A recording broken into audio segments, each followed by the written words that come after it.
사랑을 축복합니다. 우리 중고등부 친구 여러분. 또 한 주간이 이제 지나가고 있는 이제 금요일입니다. 이번 주는 추석 연휴가 있었기 때문에 빨리 지난 것 같습니다. 또 이제 다음 주에 아마 중간고사가 치러지는 것으로 알고 있는데 최선을 다해서 준비하시고 또 그 가운데서 끝까지 최선을 다하는 모습들을 가져왔으면 좋겠습니다. 믿음의 사람들은 요행을 바라는 것이 아니라 자기가 뿌려진 대로 씨를 거두는 사람이라는 것을 아시고 그렇게 믿음으로써 열심히 최선을 다하고 또 그 최선을 다한 것에 대해서 만족할 줄 아는 저 여러분이 됐으면 좋겠다는 생각이 들으시네요. 오늘 우리가 함께 볼 말씀은 에스더 5장 1절부터 14절까지의 말씀입니다. 앞에서 어떤 이야기가 나옵니까? 모르드게와 이제 유다인들이 이제 죽게 되어진 상황 가운데서 이 모르드게가 에스더에게 이야기를 합니다. 네가 지금 왕후가 된 것이 이때를 위함이 아니냐 하면서 또한 그렇게 하면서 네가 움직이지 아니면 하나님께서 다른 통로로 다른 방법들로 우리를 구원해 주실 것이다. 그러나 너의 집과 너의 가정들은 그렇게 멸망하게 될 것이다 라고 이야기할 때 이 에스더가 어떻게 됩니까? 죽으면 죽으리라는 그 신앙 고백들을 하게 되어집니다. 사실 지금 왕이 아직까지 이제 계속적으로 에스더를 찾지 않는 상황 때문에 잘못했다가는 이제 죽을 수밖에 없는 상황들이 되어집니다. 그런 상황 가운데서 이제 에스더는 왕을 만나기 위해서 생명을 거는 결단을 하고 어전에 나가게 되어집니다. 왕이 부르지 않았는데 나갔기 때문에 왕의 반응에 따라서 어떻게 되어집니까? 죽을 수도 있는 상황입니다. 그런데 하나님께서 이 상황 가운데서 개입하시는 모습들을 보게 되십니다.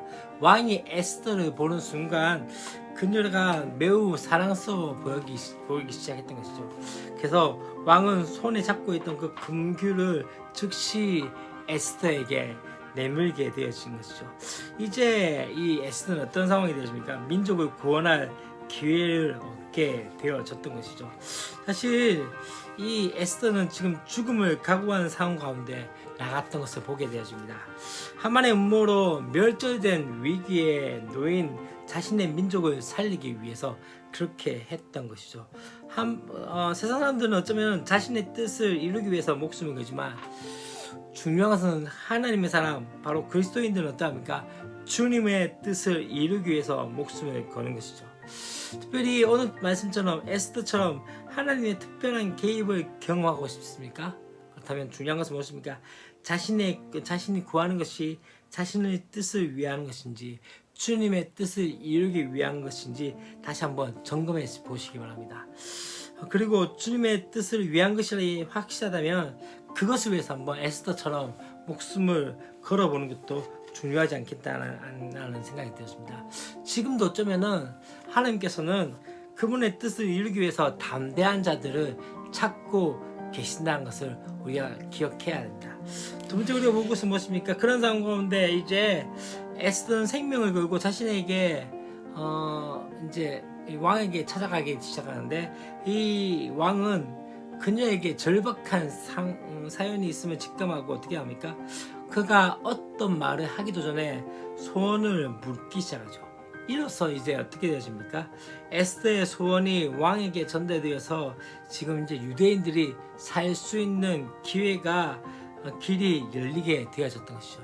그런데 참 재미난 것은요, 그녀는 하나님께서 주신 지혜를 따라서 왕과 하만을 거듭 잔치에 초대합니다. 그리고 하나님의 때를 기다리게 되어진 것이죠. 여기 참 중요한 것이 이 부분이지 않나 하는 생각이 있습니다. 우리는요, 우리의 때를 만들기보다는 주님의 때를 만들어야 됩니다. 주님의 뜻을 이루기 위해서는 무엇이 필요합니까? 주님의 때를 기다리는 지혜가 필요하다는 거죠. 곧바로 에스더는 하만에 대해서 이야기할 수 있었고 또 그렇게 음모를 말하면서 자신의 민족을 살려달라고 하실 수도 있었습니다. 그렇지만 그는 지혜롭게도 어떻게 합니까? 왕과 하만의 잔치에 거듭 초대해가지고 그 가운데서 어떻게 합니까? 하나님의 때를 기다렸던 것이죠. 길이 열리는 것 같다고 해서 무조건 그 길로 뛰어들어서는 안 됩니다. 더 중요한 건 무엇입니까? 그러다가 일이 그르치기 때문에 주님의 뜻을 완전히 알기 전까지 신중함이 필요한 것이죠. 절대로 주님보다 앞서서는 안 된다는 것을 말하고 있는 것입니다. 우리는 주님께 지혜를 구하며 기도하면서 가장 좋은 때, 가장 합당한 때를 기다려야 한다는 거죠. 주님의 뜻은 바로 지혜롭게 인내한 자들을 통해서 이루어지게 되어집니다.